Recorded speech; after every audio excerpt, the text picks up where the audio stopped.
Bilgi Buranın Sesli Bilgiler TR. Arkadaşlar herkese selamünaleyküm. Sesli Bilgiler TR teknik kanalı olarak yeni bir videoyla karşınızdayım. Bu videomuzda görmüş olduğunuz Lüksel marka set üstü bir ocağımız var. Marka çok önemli değil. Bu tip set üstü ocaklarda büyük çoğunluğunda hepsi aynı olduğu için, düğme dizilimi özellikle hepsi yukarıda olduğu için bu fırında anlatacağımız, bu ocakta anlatacağımız arıza sizin de başınıza gelmiş olabilir. Kendi kendine sürekli ateşleme yapıyorsa, şu görmüş olduğunuz yanan beklerin yanındaki porselen çakmaklardan sürekli ateş atıyorsa, çıt çıt diye ses geliyorsa bunun sebebi nedir? Kendiniz nereleri kontrol edebilir, ne yapabilirsiniz? Bu videoda bundan bahsedeceğiz. Videoya girmeden de özellikle Konya dışından aramayalım video haricinde bilgi için arkadaşlar. Çünkü videoda söylediğimiz bilgiler dışında cihazınızı görmeden başka bir şey söyleyemiyoruz. Yani gece saat 12'de 1'de 2'de arayanlar bile oluyor. Bunlara da artık bir şey diyemiyorum. Nasıl ki yabancı bir tanımadığınız birinin kapısına gidip saat 2'de zile basamayacaksanız aynı şekilde numarada aranmaz ama maalesef bu kültürden de uzak olan insanlar var. Gece gündüz gözetmeksizin arka arkaya ısrarla arayabiliyorlar. Buna dikkat edelim ve geçelim videomuzun konusuna arkadaşlar. Bu ocak sürekli kendi kendine ateşliyor. Yani siz düğmeye normalde bastığınız zaman, şu düğmeye bastığınızda çatır çatır çakmak sesini duyarsınız ve üstteki hangi gözün gazını açtıysanız bu gaz geldiği zaman çakmağın ateşiyle yanar. Ama kendi kendine fişte takılıyken de sürekli çat çat ses geliyorsa bu üst tarafında görmüş olduğunuz ocağı yaktığınız düğmeler var. Bu düğmeleri hepsini sökeceksiniz arkadaşlar sıradan. Düğmelerin sökümü hepsi aynı olmayabilir ama büyük çoğunluğu buna benzer. Şu şekilde düğmenin kenarında bir plastik var, bilezik gibi etrafında. Bunu bir bıçak yardımıyla veya parmağınızla şöyle yukarı doğru kaldırıyorsunuz bakın. Şöyle bu düğmenin altındaki plastiği yukarı doğru kaldırıp elinizi şöyle yukarı doğru asıldığınızda düğme komple çıkacaktır. Bu düğmeyi yerinden çıkardıktan sonra kontrol edeceğiniz yer, çevirdiğiniz musluğun etrafında şöyle bir kiremit renginde plastik olur. Çoğunluğu böyledir. Rengi değişebilir. Renge takılmayın. Buna bastığımız zaman bakın şu mile bastığımız zaman plastik içeri giriyor. Bakın görüyorsunuz. Plastik hareket ediyor. Dibe doğru gidiyor. Şurada. Tornavidanın uç kısmına bakarsanız. Bunu bastığımızda bu şekilde aşağı yukarı hareket edecek. Aynı şekilde yandaki de öyle.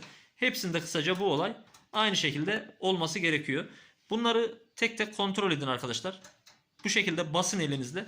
Düğmeleri söktükten sonra fişte takılıyken zaten eğer ki çakmağa çakmak bıraktıysa, yani çat çat ateşleme yapmayı kestiyse ocağınız, o zaman düğmelerden biri kendi kendine basıyor olabilir bu plastiğe ve ondan dolayı ateşliyordur. Düğmeleri söktüğünüz halde yine çakmak ateşlemeye devam ediyorsa o zaman bunlardan birisi takılı kalmış olabilir. Yağdan dolayı, üstüne akan bir şeylerden dolayı, sürekli üstünde yemek piştiği için yağlanma olabiliyor bunlarda. Olası böyle bir yağlanmaya karşı ne yapabilirsiniz? Evinizde varsa şayet şu şekilde bir kontak sprey diye geçer. Bu kontak sprey varsa bu kontak spreyden kullanabilirsiniz. Kontak sprey bu yağlanma konusunda işinizi çok rahat görecektir. Burada şu görmüş olduğunuz bakın spreyin uç kısmını bu ateşlemenin tam dibine doğru, şuraya plastiğin girip çıktığı yere doğru tutuyorum. Ve buraya şu şekilde bir kere iki kere pıslamanız yetecektir. Bunu yaptıktan sonra bütün gözlere yapacaksınız. Bu şekilde bir spreyiniz varsa bütün gözlere sıktıktan sonra 1-2 saat bekleyin ve ara ara da şöyle basın. Spreyi sıktıktan sonra ara ara şöyle basın ki hareket etsin, içine girsin o kontak sprey. Bunu yaptıktan sonra 1-2 saat bekleyip tekrardan deneyebilirsiniz. Bu arada kontak spreyi sıkarken fişten çekin. Fişi 2 saat sonra falan takıp denediğinizde ateşleme düzelmiş olacaktır. Yağdan veyahut da kirden dolayı manyota otomatik takıldı ateşliyorsa. Ama bunun haricinde gene düzelmediyse o zaman manyotanızda veya bu alt taraftaki takımda bir sıkıntı olabilir. O zaman sökülüp bir servis veya tamirci tarafından bakılması gerekebilir arkadaşlar. Elinizde sprey yoksa yapabileceğiniz bir diğer işlem ise en iyi yöntem, buraları güzelce elinizden geldiği kadar dip taraflarını bir fırça yardımıyla, diş fırçası veya bir mil yardımıyla yağlarını temizlemek. Çok fazla kimyasal kullanmayın, hani yağ çöz, por çöz vesaire gibi. Ucuna değdirerek bir bez peçete yardımıyla temizleyebildiğiniz kadar temizleyebilirsiniz ama şunu bulup bununla temizlemeniz daha iyi. Hırdavatçılarda satılır. Alıp bununla deneyebilirsiniz. VD40 diye geçiyor. Bunun farklı markaları da var. Kontak sprey diye de diyebilirsiniz. Hem yağlar hem pas çözer. Kirleri temizleyen bir spreydir.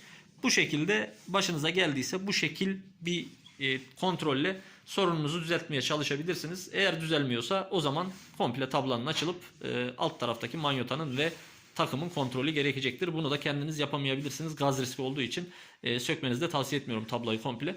Herhangi bir servisten yardım alabilirsiniz. Tekrardan görüşmek üzere.